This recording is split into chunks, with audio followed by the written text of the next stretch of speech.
Hello guys, that is true that the political crisis in Rivers State is deepening as the day goes by. The seventh minister, the person of Nyesom Wike, has called out the former governor of Rivers State, Dr.Peter Odilli Sycophant, which he is not finding funny and the general public and also finding it funny. If you are new to my channel, please don't fail to subscribe and drop your comment. I will see you in the next video. Thank you.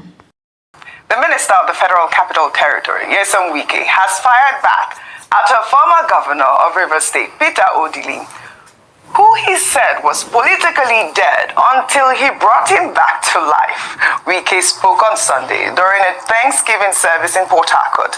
The minister was responding to comments made by Odilli, who had said that the governor of Rivers State, Tim Fubara, had prevented Wike from turning Rivers State into his private estate. Wike, during his speech, warned Odilli that as an elder statesman, he should desist from being a sycophant all the time. Let's take a look. Let me tell you, in 2007, when he left power, he couldn't have power because Amechi was the governor then. He was gone. He was gone. Like somebody said, they are going to use somebody to bring us support. When I came in as governor in 2016, I won't use the word they resurrected, but I brought him back to life.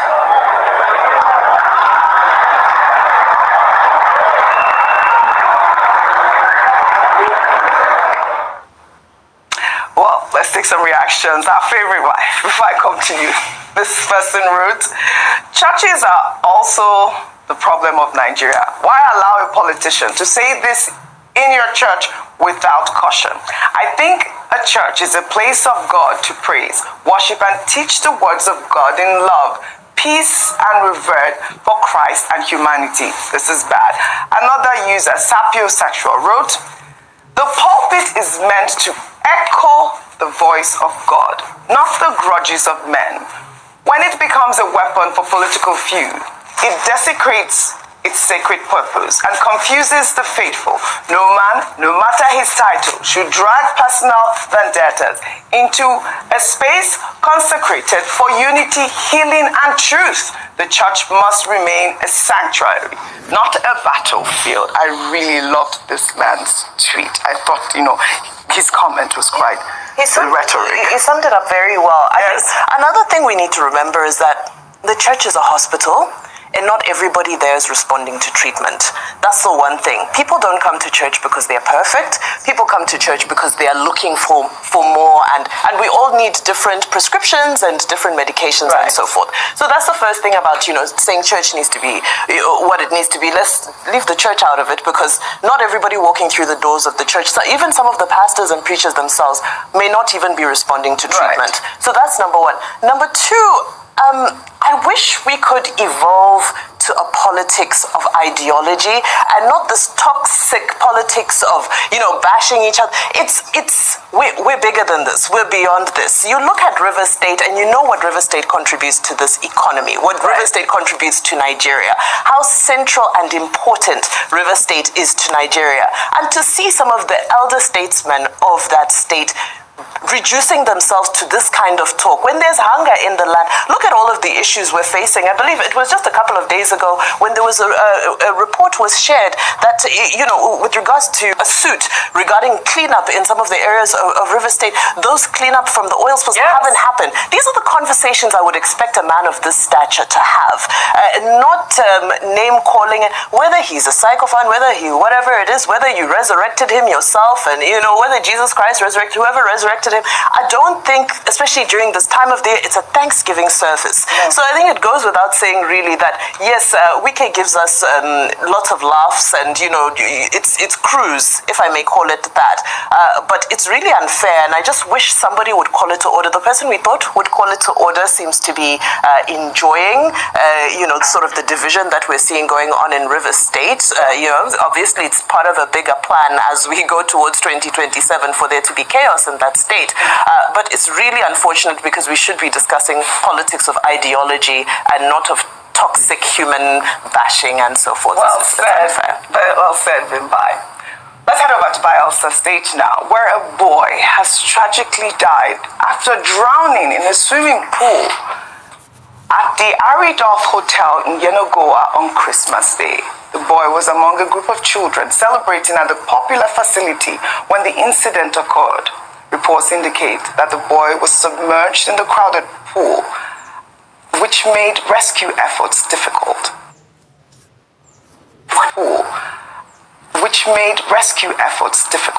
Let's take a look. This is the swimming pool that the two children died in Bayelsa State on Christmas Day. Tell me a reasonable mother or sibling that will allow their younger ones or child to go and swim in this kind of crowd. Some mothers and parents do not have sense. And when I'm talking, people are here dropping stupid comments. How can you release your child to be in the midst of this kind of multitude of human beings? And you people are complaining that the hotel is not good. Why not stay away from this hotel? If the hotel management is not good, stay away from it. Did they force you people to go and swim there? Did they force you? See crowd of children, see human beings in one swimming pool. Jesus Christ. How person pikin no go die for this kind of crowd? How person pikin no go drown? What kind of parents are we having these days, for Christ's sake? Ayo, how sad was this incident? Apparently, the report started going around that there were two boys that died. Yeah. So thankfully, the other boy was, rescued and resuscitated. But how can this happen? How can a hotel? I mean, this hotel really, Aridolph Hotel in Bayelsa. We really need to call it out because this is unfortunate. We've seen this sort of incident occur. But if you have to have a pool in that kind of area, at least there should be like some lifeguards there or people that would be able to go into action and rescue these children. I'll take this back again to the fact that we have a huge crisis when it comes to health and safety in Nigeria. And events in recent times have just shown that we need to pay particular attention. There was a time when the world was really big on health and safety, Western world, UK, US, and everyone. It became mandatory if you're going to run an organization to adhere to very strict health and safety protocols. What we see there is ridiculous. It beggars belief. That pool, I wouldn't even call it a pool. It looks like a town stream that a lot of people, if you didn't tell me that it was a pool, it looks like a town stream or a festival of some sort where it was a public facility, a stream, and people were there. The hotel has a lot of questions to answer, but also, just like the woman in the voiceover said, the woman recording the video, the parents and the guardians of these young people have a lot of questions to answer. If the hotel doesn't do its due diligence, as a parent, as a guardian, you should also be able to assess situations like this and be able to gauge or to know whether or not it is safe for your children. I'm glad that the Commissioner of Police in Bayelsa State has said that they will institute an investigation to know why, because till now they don't understand the reason why the boy drowned. But it's difficult to see among the sea of heads any disaster that's happened, and then if there was look at the people around. If beyond health and safety, even child protection, anything could have happened in terms of abuse of these children just by being there. It is very sad, but Nigeria has a health and safety challenge, and we need to fix that in 2025. Absolutely. Well, all right. Let's take our final story in the United States now, where world leaders have paid tribute to Jimmy Carter, the 39th president of the United States, who passed away on Sunday at the age of 100. In his final moment, Carter was surrounded by his family at his home in Plains, Georgia. Jimmy Carter was a peanut farmer and U.S. Navy lieutenant before going into politics. He served one term as governor of Georgia and as president of the United States from 1977 to 1981. He was the only former U.S. president to reach 100 years old. Known for his humanitarian efforts and commitment to peace, Carter's legacy transcends his political career, with many praising his post-presidential work through the Carter Center. He was awarded the Nobel Peace Prize in 2002 for his decades of untiring efforts to finding peaceful solutions to international conflicts, to advance democracy and human rights, and promote economic and social development. Let me take President Joe Biden's tweet. He wrote, over 6 decades, Jill and I had the honor of calling Jimmy Carter a dear friend. But what's extraordinary about Jimmy Carter, though, is that millions of people throughout America and the world who never met him thought of him as a dear friend as well. Well, President Bola Ahmed Tinubu has also released a statement through his spokesperson, Bayo Ononuga. His tweet reads in part, President Tinubu fondly recalls President Carter as a trustworthy and compassionate friend to Nigeria.